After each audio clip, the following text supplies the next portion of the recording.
out and tensions are starting to rise as Clemson and LSU both take shots at one another. Brian Kelly getting it started by saying that the Death Valley that resides in Clemson, South Carolina, is the Death Valley Junior. But, last night we talked about this, and we talked about Brian Kelly at the Rotary Club. We brought up the situation of Brian Kelly talking about it and saying and calling it Death Valley Junior. Clemson was at ACC Media Days today, and boy, did they fire back. We'll get into that tonight, and we'll get into the deep details of that. Look, some smack talking's going on. Question I ask all of you is, do you like it? Do you love it? Do you hate it? Do you don't want to see it?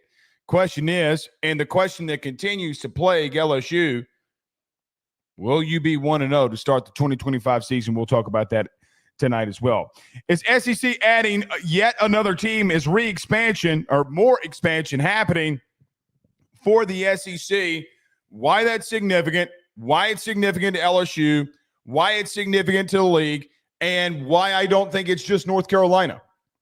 In case you missed the news today, sources out of North Carolina, the On3 site of Inside Tar Heels, reported that the SEC and North Carolina have been in talks for an expansion and going to the SEC.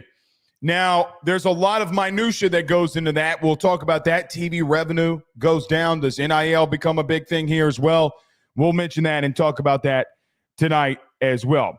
At the end of the show, we try to do it every Tuesday and Thursday. Got enough comments, super chats, whatever it is at the end of the show. We'll get to all of those as well if we have time. But we got to start off the show because there is some pretty significant news that does come out of Washington, D.C. President Donald Trump has signed an executive order in which he claims is going to save college athletics as we know it. If you remember, in 2021, NIL was fully enacted, even though the case got passed of the Ann O'Bannon case, which brought NIL and collectives and all of this stuff to our doorstep. But President Trump signed an executive order today to try to get some antitrust laws in place so that we can start dealing with NIL and collectives and the portal and things of that nature to start helping college athletics as we've known it since 2021. In the executive order today, in case you missed it, didn't say anything really. It was basically an opinion by the president in stating that college athletics is taking a hit year upon year, month upon month, day upon day, minute upon minute, second upon second, with NIL, TV revenue share, and every single thing that we have going on. Now, in today's executive order signed by President Donald J. Trump, there are a couple of things that are mentioned in here. He does mention and brings up the third-party pay for play and Congress antitrust. In this, guys, the executive order today, just so everybody understands, today's ruling and today's executive order, I don't want to say meant absolutely nothing because it did. It gives Congress a chance to push some antitrust law things through. But if you thought today the executive order signed by President Trump gave the NCAA or the College Sports Commission any real legal ground to stand on, it did not. What this did do of what President Trump signed into law today, which there are no guidelines, there are no violations, there's nothing in there that shows who would be investigating this, if there's legalities behind all of this. There was nothing in all of that. But what it was today is a directive of the bill that could be going to Congress in the near future, what they call the SCORE Act, SCORE, just like you would normally do, the SCORE Act, that would limit and have some antitrust laws in place. In this congressional legislation that they are trying to pass with the SCORE Act, SEC Commissioner Greg Sankey, NCAA President Charlie Baker, Tony Petitti, and most commissioners who have allegedly read through all of this, of what could be enacted with the SCORE Act, believe that they need congressional legislation to help push through these antitrust laws for a permanent fix of what college athletic needs. Now, as we have talked about all of that, as we have talked about all of these specific things that President Trump did do today, which, listen, I am not being political. We all, I think, that cover the sport, or all of us that are fans of the sport, knows that there needs to be some guardrails. Thumbs up in the chat if you're with me. I don't think that any of us are saying that watch college athletics think to ourselves, hey man, there's no way, none, zilch, nada, that we don't need some guidelines. So as a form of, let's just take a step back and as adults have a conversation. You can hate Trump, you can love Trump. I don't give two Rudy Poos what you care about the man, but we need to talk about this because it's absolutely significant. I think that there are some massive holes that are going on in this. This is not me shooting this at Trump. Trump is trying to lead the way to help, or what it feels like, help lead the way to push the executive order to get some legislation. I don't think the White House is really going to be really in the minutia of this. He's already appointed a committee to go through all of the things that college athletics needs. I don't really think that Trump is going to, or President Trump, I should say, is going to go through the minutia of this on the day in, day out. I think when the SCORE Act is up and we need to vote on it as a Congress body, and I wish one day that they would just let the American people vote on it, but that's just neither here nor there. He's going to let other people go through this. I don't care how you feel about that. If you like it or love it, this is not the former show for you to be on to talk about if you like it or love it. But there are holes, and there are holes in the SCORE Act of what they're going to do. Because this really does not stop a lot of the things that we have seen. Guys, the third-party NIL deals and the antitrust laws that they're trying to enforce, yes, they are in some contracts. They have not been in a lot of contracts as of late.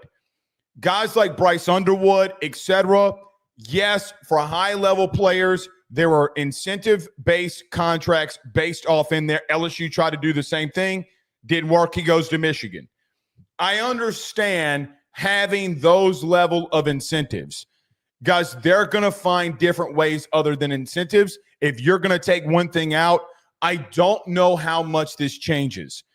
Guys, we are not going to have an even playing field until you get some antitrust laws in place, or as a collective body, we agree to a collective bargaining agreement. They're not going to do the collective bargaining agreement because of the employee status and all of those specific things that come on with a union being formed, like the NFL, like Major League Baseball, and all those certain things. I don't know if you can do that, nor do I think it's necessarily smart from an employee standpoint of making college players employees of the university for legalities and things like that. With all of that being said, there's three main questions that we got to ask here about the congressional or about the executive order that President Trump signed today. Number one, who enforces these rules? Because if we went through everything that we went through from 2021 until now, in which in that time frame, the NCAA had no power whatsoever to do anything, and they didn't do anything, are we giving them back the power that they want and that they had pre-2020? Because if we are doing that, if we are giving the NCAA the power to investigate these situations from an antitrust law situation, I don't know if we have seen that the NCAA can handle this. Guys, they have butchered everything that they've done since the new president of the NCAA, Charlie Baker, has been there. We don't know how he will investigate, how he will do things, because he just continues to get his shit pushed in when they bring something to court and it goes to court. I hate to say it like that, but it's the God's honest truth. We have seen situations for pay for play too, by the way, that until Congress does something about this, people in an executive order can continue to sue, not the president, but have legalities about the third party pay for play until there's congressional oversight in this.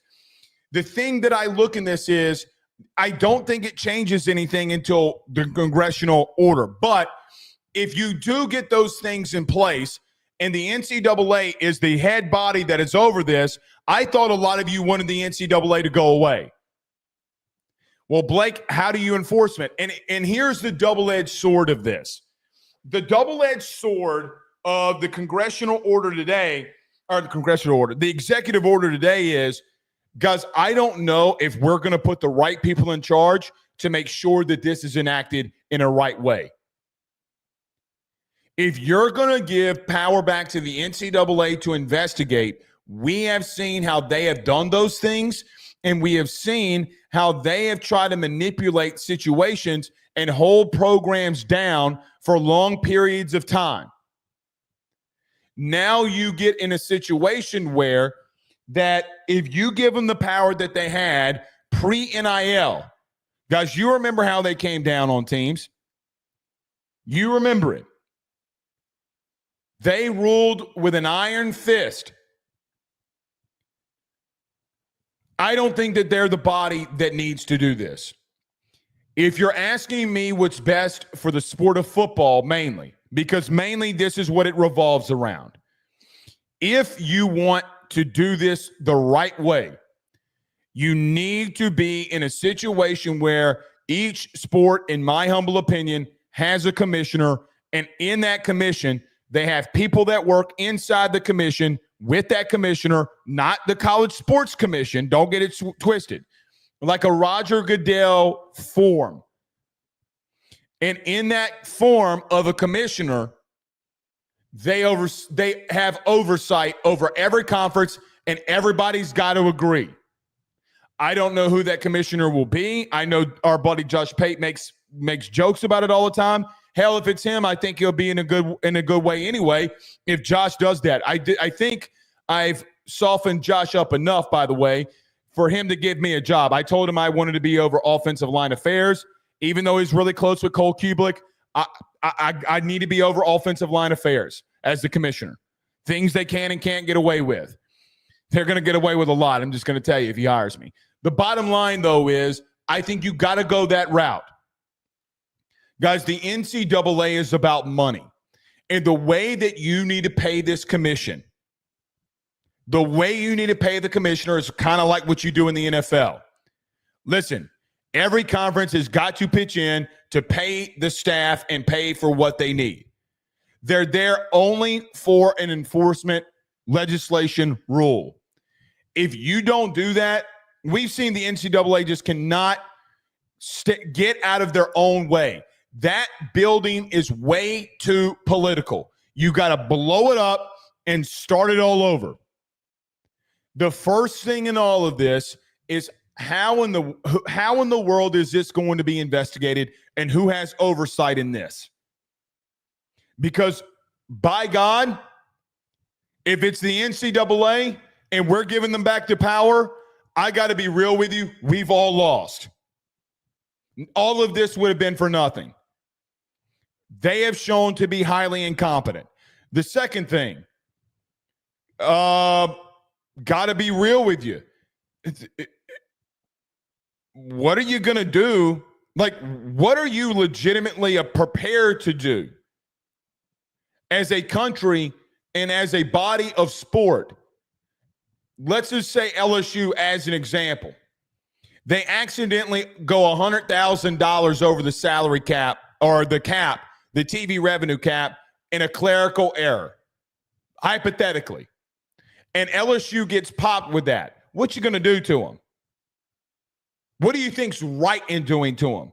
A clerical error is going to happen LSU had one a couple of years ago where they accidentally gave Brian Kelly $1 million more than what he was supposed to. Well, he gave it back. Actually, LSU said, you know what we're going to do with that $1 million? BK wants to build a facility and an extension to his office so that guys can go and rehab, and he got a barbershop in there. Guys, Brian Kelly spent that money for that. Then he spent another $1 million of his own money giving it to NIL to be good. Things will happen. What are we prepared to do to say, hey, man, we accidentally went over by $500,000, $100,000. And before you say, well, Blake, that's a lot of money to go over by, I get it. Guys, they're paying $20.5 million. It's like having a $20 bill. Do you know where every penny's going? Do you care about that 50 cents? Like, those things are very, like, to me, when we come to sports, fine. Make them pay a $25,000 fine per infraction. Whatever. I don't know. Those things will get cleared up really quickly. You start making them pay a couple of minimum fines.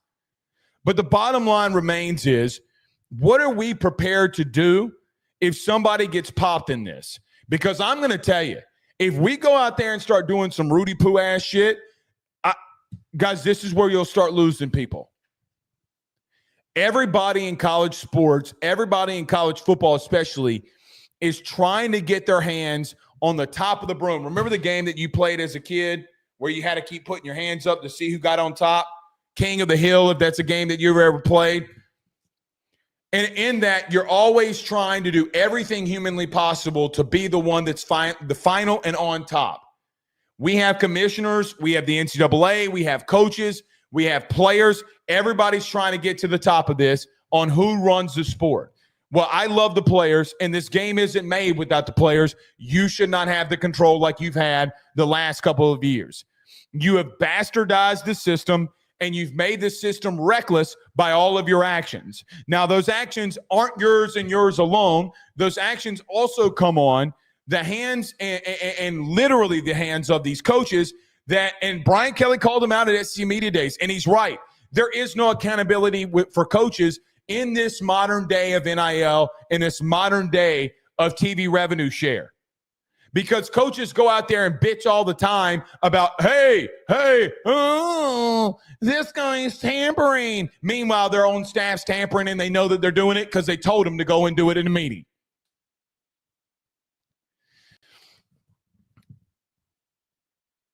I hope that this executive order leads us in a good spot, but I think it's got holes. And I think it's got massive ones, along with the SCORE Act. So, who enforces it? What are the penalties going to be?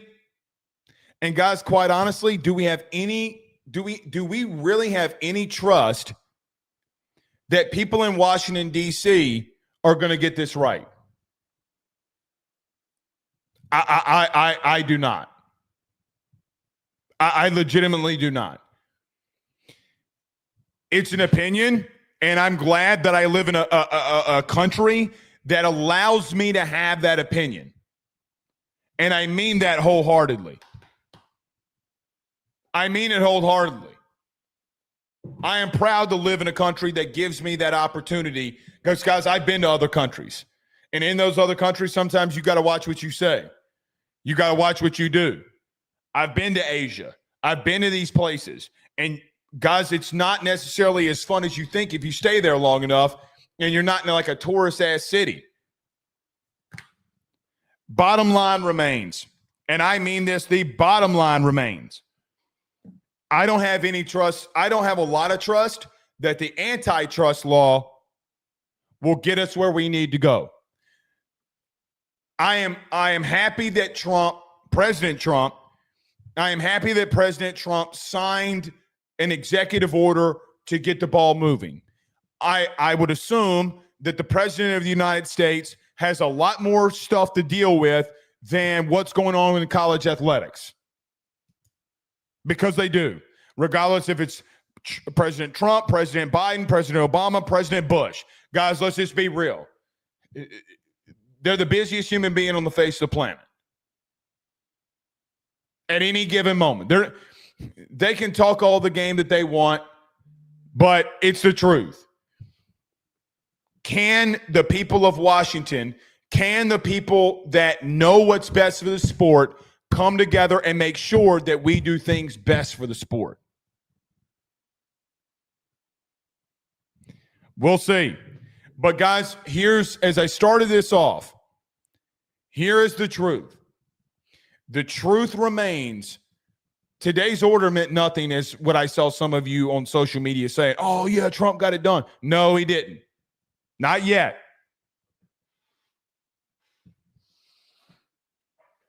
It's like when your toddler stands up for the first time and they take that first step and you're like, get the camera. Honey, get the camera. Here we go. A lot of stumbles along the way when your kids start walking for the first time. We'll see. All right. We got lots to discuss. Yeah, I see a couple of these in here. And it's always Noah Mason. Like a G. Noah Mason says, watching live from Plano, Texas. Good to have you in here with us. Where is everybody watching from tonight, by the way? Dane Bergeron with a $5 super chat says, I'm starting Blake's campaign for commissioner. Don't be a flake. Vote for Blake. I like that. Josh Pate's got some competition for commissioner. Josh, I'm coming for you. The people want me as commissioner. See, here's what I'll do though, Dane. I won't run to take votes away from Josh. So what I need a promise for Josh is that I get a job when he's commissioner. Offensive line affairs. Kublik can be your vice president for all I care. Okay? When he's commissioner, just remember your boy. That's all I'm asking. All I'm asking here. No big deal. Dang, thank you for the super chat, buddy. Columbia, South Carolina, by the way of the 504. Oh, man. Charles McKee, did you go to the game last year? Did you go to the game? Kevin Abear says Trump planted the seed. I agree with that wholeheartedly. Guys, he signed an executive order. Good job. Right now, let me just say this. If right now, the way that I understand it, I will stand corrected if I'm wrong. But the way that I understand this, and again, maybe I'm wrong, so don't quote me on this. Let's say that of Trump's executive order that the NCAA investigates for a third-party NIL, like third-party NIL pay-for-play scheme, okay? The executive order alone legitimately is not what we need right now, because that executive order can be sued and it can get killed. So the best thing for the NCAA to do right now, the best thing for the SEC to do right now, the best thing for anybody right now is stay put. Let this get to Congress. Let Congress sign the antitrust law, and then we go forward. Then the NCAA or whoever is going to be over this thing, then they can come down. Right now, they got to stand. They got to stand down. It is of my opinion. But see, here's the problem with this. I'm so fearful right now that the NCAA is so stupid that they're gonna do something stupid, like investigate somebody, and then that they get sued during the investigation, and then it's all a moot point. Then Congress is like, well, hold on. They just sued. They just sued, and they won. Do we need to go back to the drawing board and this shit gets kicked down the road 2 more years? We better all be on the same page here, because the Republicans do not have the votes right now. Ross Dellinger reported that they're about 7 votes shy right now. Guys, this might not even pass, by the way. Newsflash. Per Ross Dellinger of Yahoo Sports, this might not even pass. Like, they got a lot that they got to get through to here. A lot. What happens if the next president comes in and does not or just rips through Trump's executive order? Let's say this does get put in play and the NCAA goes after somebody, they get sued, but they win. Next president can cut that right up, man. We need congressional legislation. Sankey's not wrong that we need it. But, man, I am not I legitimately am just not on the page that they won't screw something up here. Rob Boudreaux says not much is ever done right in Washington, no matter who it is. Yeah, that's pretty much the thing. Todd Davis says, I don't think Blank wants to be commissioner. He hates politics. 1,000%. I do not. Hey, man, I do not want to be in politics. I'm like a lot of you. I'm not really into it until big things are happening. I do watch the news every night, but I try to tune out and I don't care about it. Like, give me the info. Let me have my own thoughts. I'm not coming out here and talking to you about it because I could give a flying shit. I do not care. You ever see me run for office? Some bad shit happened. Somebody pissed me off and I'm going to go kick their ass. Like that, it would be that level of stuff because I'm not doing it. All right, we got lots. I'm already 30 minutes into the show. We got to get things moving here. All right, tension's flowing high. Tension's flowing very, very, very high between LSU and Clemson. We'll talk about that next. SEC might be adding North Carolina. We'll get to that as well, and then we'll take some of your questions. Let me get to a quick break. When we come back, we got lots and lots to discuss. Do us a favor, hit the like and share to all those groups if you're on Facebook and to all of those social media pages. You're watching us, listening to us on YouTube. Like, subscribe, notification bell, wherever you listen to podcasts, rate, review, and subscribe. Before we get moving here, we got to talk about our good friends over at Section 103, where their apparel is more comfortable than those club seats that you're sitting in. Guys, you need to go over to section103.com today. You need to go over to the website, click the LSU section, go get those shirts, go get those hats, go get every single thing that you can get your hands on. Want to know why? I love their shirts. I think they fit perfectly. They got national title shirts. They got the cleanest hats and apparel that you need. I saw a lot of you in Omaha wearing these Section 103 hats. Go to Section 103 today, get your apparel today, and use that promo code AYS for 10% off of your order. Section103.com. You know where to be. All right, we're moving here. We got lots to discuss. Stay with us. He will sell your house and find you a new. Well, Tyler's the man, he's here for you. If you want to buy or sell, well, it's not too late. Dial 955-0008. Just call 955-0008. Y'all call Tyler, he'll shoot you straight. Hey guys, I want to tell you about our good friends over at Red Stick Financial. They're your local residential mortgage broker located right here in the heart of Baton Rouge, Louisiana. At Red Stick Financial, they find the bank that works for your particular set of needs to purchase the home of your dreams or refinance the current one. They truly are your partners in this process, and they pride themselves in helping individuals and families with one simple goal in mind, and that is to make home financing approachable, attainable, and stress-free. They are licensed in all Louisiana, Texas, and Mississippi. So from Amarillo to Meridian and everything in between, they have you covered. Red Stick Financial brings you creative, customized solutions, and they don't believe in the one-size-fits-all when it comes to loans. They even have special options for mobile and manufactured homes located in a flood zone and stated income financing for those of us who are self-employed borrowers. If you or someone you know is looking to buy a home, refinance an existing mortgage, or simply want to know what options are out there for your future, give Red Stick Financial a call today at 225-407-9250. That's 225-407-9250. Or check them out online at redstickfinancial.com. That's redstickfinancial.com. Before you purchase the home of your dreams or you go and do that refinance, you need to go local. Go Red. We're back. Okay. Couple of things. Number one, is the NCAA, now that this executive order has been signed, going to start arresting teams for tampering and portal and all this crazy stuff?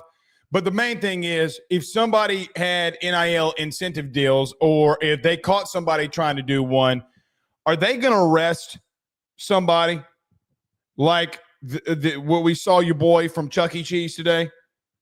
Y'all didn't see the rat from Chuck E. Cheese got arrested? Yeah. Credit card fraud. Credit card fraud. Boy. Man, I ain't been in a Chuck E. Cheese in 30 years. Actually, that's a lie. I ain't been to a Chuck E. Cheese in like 5 years. I took Ben to a birthday party at Chuck E. Cheese on the North Shore. Man, what a horrible establishment. And I used to love Chuck E. Cheese. But there's a lot of better places you can go to for arcades and fun games and crappy pizza. Let's just be honest. Oh, and I should have started the show off like this. What you gonna do, brother? Hulk Hogan died today. Sidebar. I was a massive wrestling fan growing up. I watched every Monday and Thursday. The Attitude Era is what I grew up in. If you smell, that's why I say Rudy Poo all the time. Legitimately. I still remember the WrestleMania when the Hulk and the Rock went after it. Talk about like we always went over to a buddy's house and watched the pay-per-view. Loved it. I hate that Hulk Hogan, who had some really, really bad things that he said and all the bad things they did kind of at the end of his life. Two things. About a year ago, he gave his life to Christ, which is probably the only thing that matters in and of itself. But man, as I'm getting older and these icons passing away, Ozzy Osbourne, Huxtable, Hulk Hogan, it comes in threes, man. To me, who grew up in it, it was a sad day. Just literally, I was a little sad. I was like, damn, bro. Damn. 71, which doesn't feel like a long way away. Guys, that's what, 30 years for me? 40? Yeah, no. It's 40 years for me. 40 more years? That's not bad, I guess. I want to live till like I'm 95. To be real with you. I don't know how y'all feel. I don't want to go. Want to see my kids. Want to see everything. All right. Yesterday, Brian Kelly went to the Baton Rouge Rotary Club, where he did have some comments that I figured would get some traction. Because yesterday at the Rotary Club, Brian Kelly was making a joke and kind of lighthearted, not anything real serious. And he called Clemson's stadium, which also calls themselves Death Valley.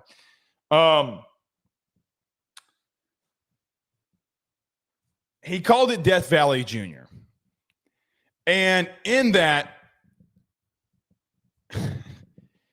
which I felt was so lighthearted, but it's something we talked about earlier in the day or earlier in the week.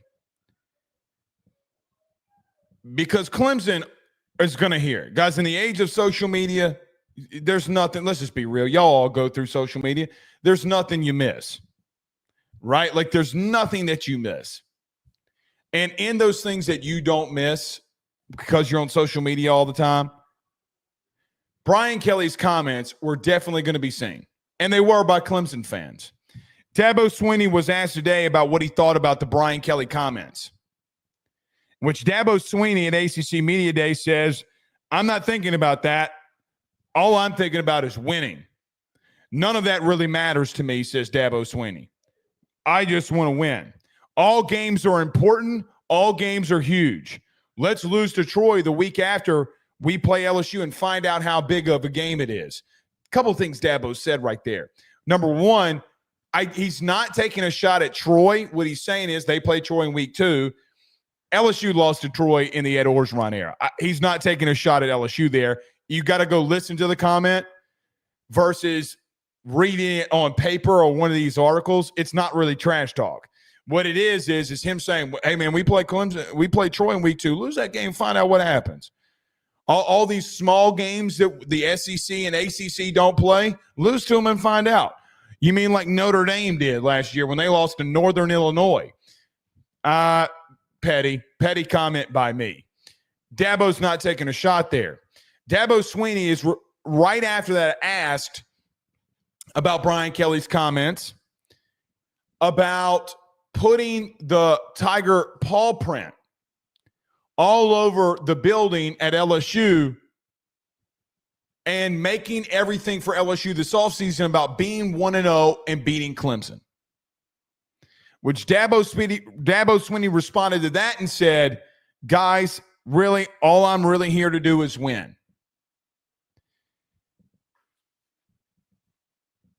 I know Dabo Swinney comes off as this all shucks kind of person, right? Like, I get it. Dabo comes off as this all shucks, little old Dabo, little old Clemson. Bro, Dabo sees this stuff.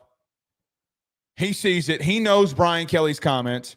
He was on the plane today with those players, or he was on the plane, and he's seen when those players are going to SEC Media Days with him, and they all saw it on the plane together, and he heard it. Man, Coach, you see this?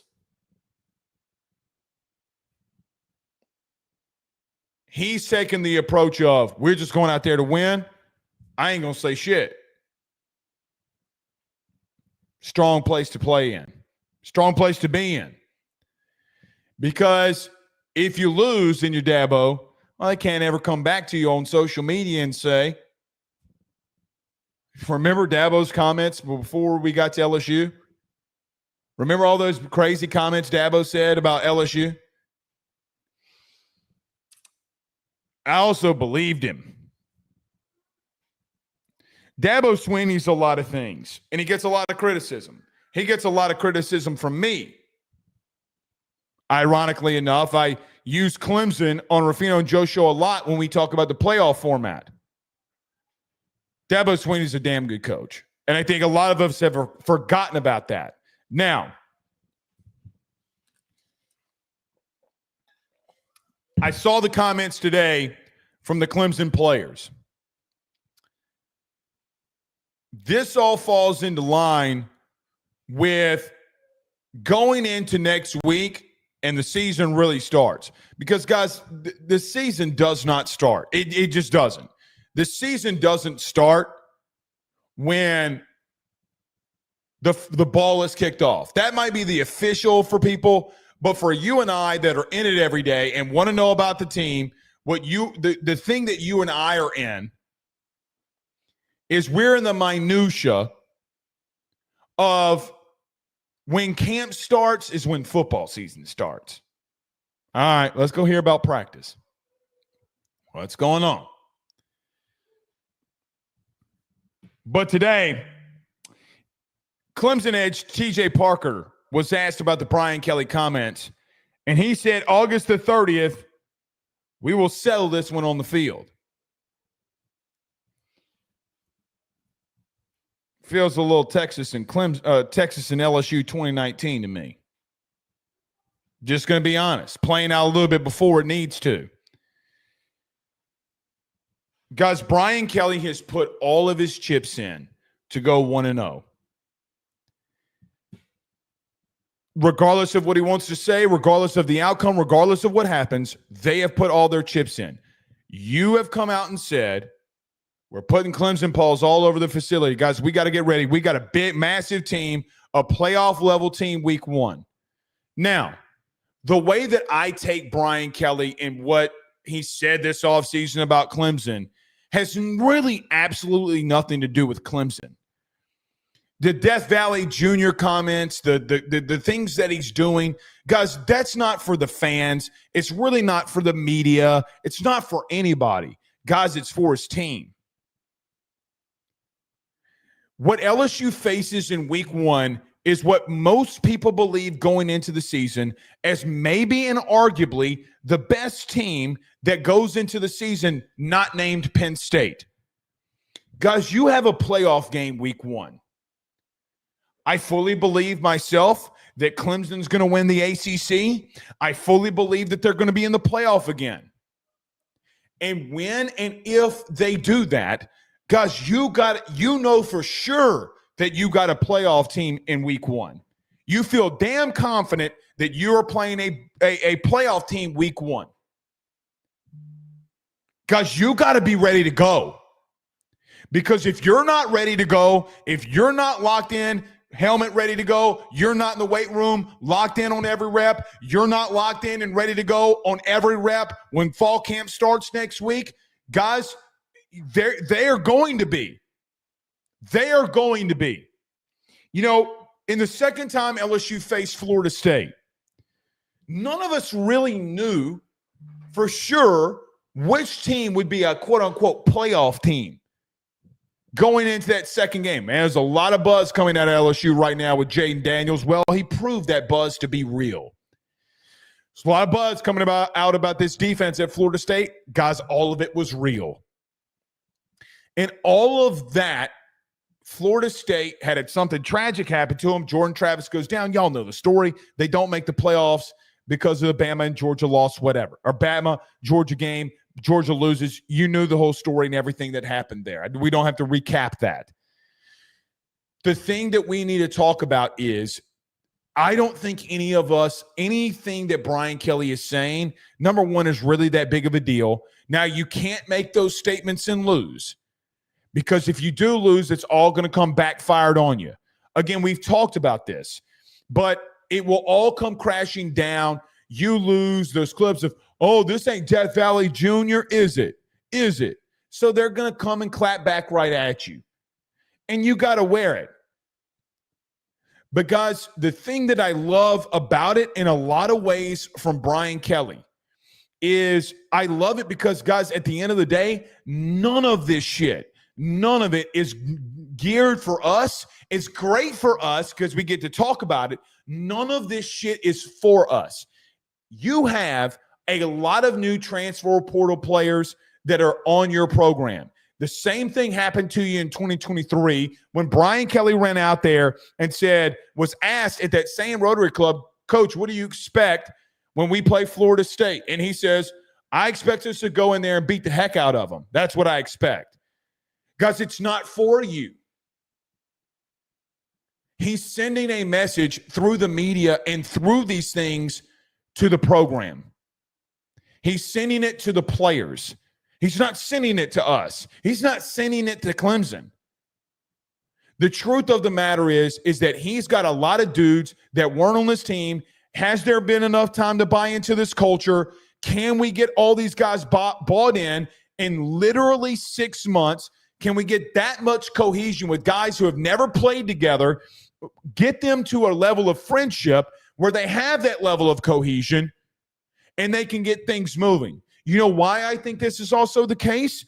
The reason I also think it's the case is mainly due to the fact we've seen Brian Kelly do something this offseason that he's never done while he's at LSU. Guys, how many times on the weekends do we see players on Instagram?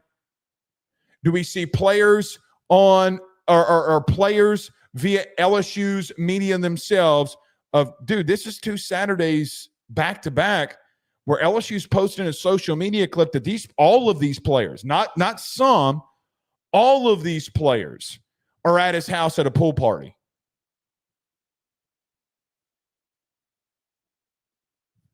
Huh?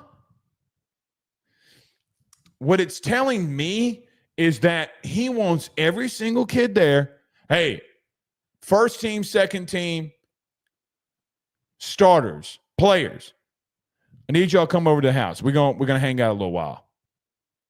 Go socialize, become friends. We need cohesion. That's what I think he's doing. I think he's trying to find a way to build his team through an era that nobody really understands. There are a lot of coaches doing these same kinds of principles other than him. Because you know who else did all this stuff too during the COVID era, during the NIL era, and during his era in general? Want to know why all of his players play with cohesion? His defense was so good because Nick Saban had his players over to his house every single month or every single Saturday. Hey guys, we're doing stuff at 5:00. I kind of want all of you here. All right, coach, sounds good. We'll see you. We'll see you at 5:00. We'll get you out of here by 7. Then y'all go do whatever you want. You know, one thing under Brian Kelly you hadn't really heard a lot of. Well, I'm going to leave that one alone because something bad will happen. The bottom line is I think he's trying to build a team the best way that he knows how to. I think he's building a team in reference to he knows cohesion has got to happen really quickly, and the comments don't bother me. A little shit talking doesn't really bother me. It doesn't really bother me. I don't know how much shit talk I like when you don't have any leverage. But at the end of the day, where I think it's coming from has nothing to do with you and I, or guys, here's the truth. Brian Kelly has gone into Clemson before as a head coach and beat Dabo. He's gone into Clemson before against a playoff team in the ACC in Clemson and beat a playoff team. Brian Kelly has legitimately gone into Clemson with another team as the head coach when Clemson is a Final Four playoff team and beaten them and been one of their only losses. He's done it before.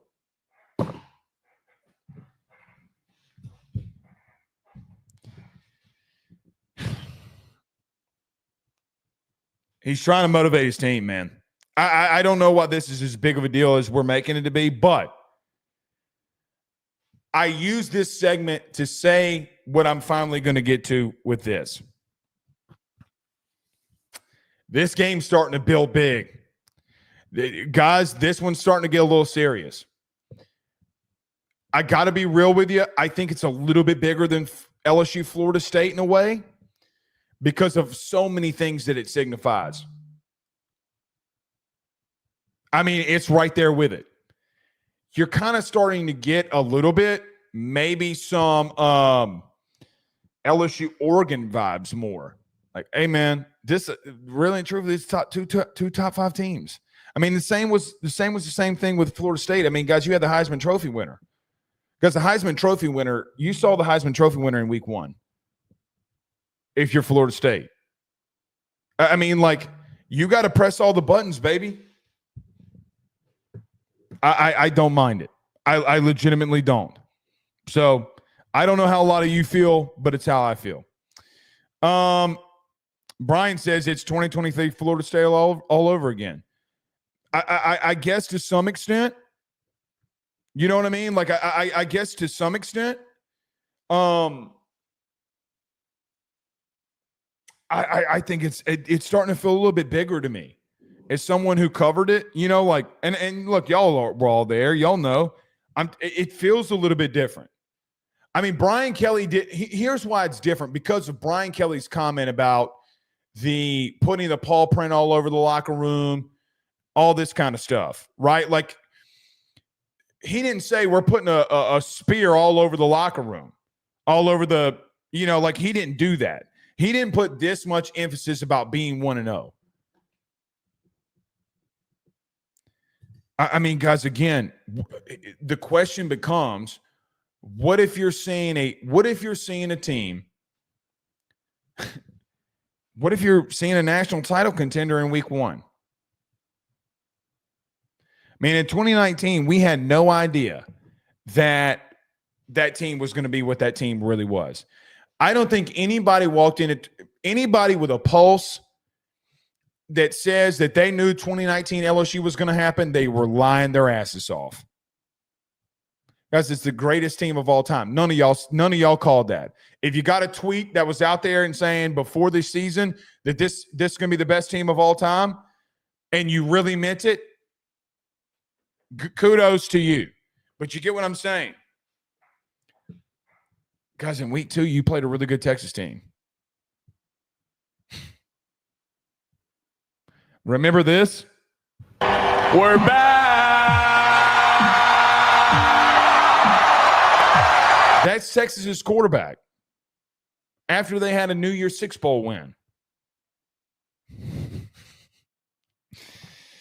Oh, man. All right. Last but not least, get out of here a little bit earlier. Any more super chats, Brandon? No? Okay. LSU,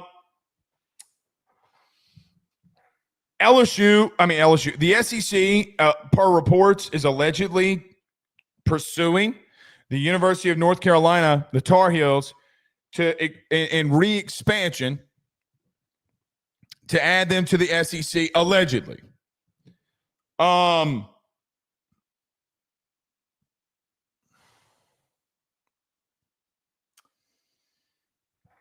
Here's my thoughts on the alleged, how do I want to say this? Here's my thoughts on the report of potentially North Carolina coming into the SEC. The first thing I thought about when I saw North Carolina and potentially and allegedly the SEC having conversations of them joining the league, it wasn't basketball. It wasn't, is this report true? Like, what's going to come of this? The first thing that I thought was, who's coming with them? I don't really know if Greg Sankey wants to add an odd number of teams. Maybe he does. I don't know. But there are a couple of things I do know. The SEC network is based out of Charlotte. Now, the SEC building is in Birmingham, Alabama. The SEC network is in Charlotte, North Carolina. I think Greg Sankey's always had his eyes on North Carolina because he built a freaking studio based out of it.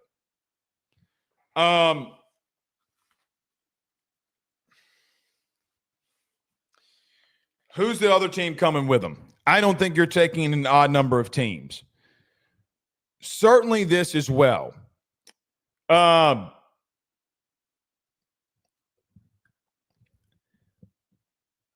the last 6 months, probably once a month, Greg Sankey has had a statement that's come out that said he said this a lot since Texas and Oklahoma has come in the league, that they weren't going to expand. But he said openly into a camera that, we're not going to expand to any more teams. Are commissioners just like politicians right now? Can you not look the American people in the eye and tell them the truth? If this report is true, why are you lying to the people? This is the most politician shit I've ever seen. Be open and honest. Why does the commissioner I guess he just don't want people, he's got to play some politics because he doesn't want people to know he's coming. I don't know. But good Lord, man. I don't think you're adding an odd number of teams. What North Carolina will bring to the SEC, I mean, guys, they're going to spend a lot of money in college basketball. They're going to spend a lot of money in college basketball. Cool. Probably getting Duke with them. You can make these hypotheticals, but I got to be real with you. I don't know if North Carolina goes without Duke. I really don't. I really, really, really don't. We'll see. It's going to be fascinating to watch how this one plays out, man. It really, really is. We would think of it in a football concept because that makes it easy. But, guys, Durham is right there next to Chapel Hill. If you've ever been to the great state of North Carolina, they run everything. Guys, literally, it's divided. The state is divided. Who likes who? It's a fantastic state, by the way, is the great state of North Carolina. Beautiful, by the way, too. Absolutely gorgeous. I freaking love North Carolina. Anyway, I would live there, by the way. I 100% would live in North Carolina. By the way, them two being in the same state and the college basketball rivalry that you would not want to break up, guys, it's still the Duke and North Carolina is still, from a basketball perspective, every single year, the top watched game not in the playoff. It did it again this year. I saw ESPN report it.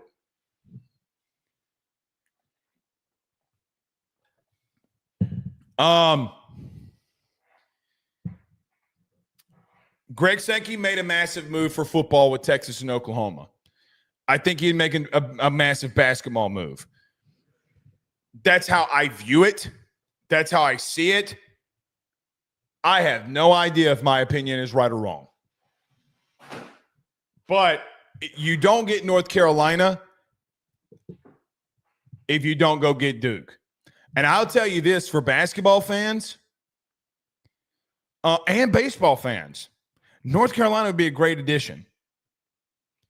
Could you imagine having Kentucky, Duke, and North Carolina in your conference if you're a basketball fan? Boy. Better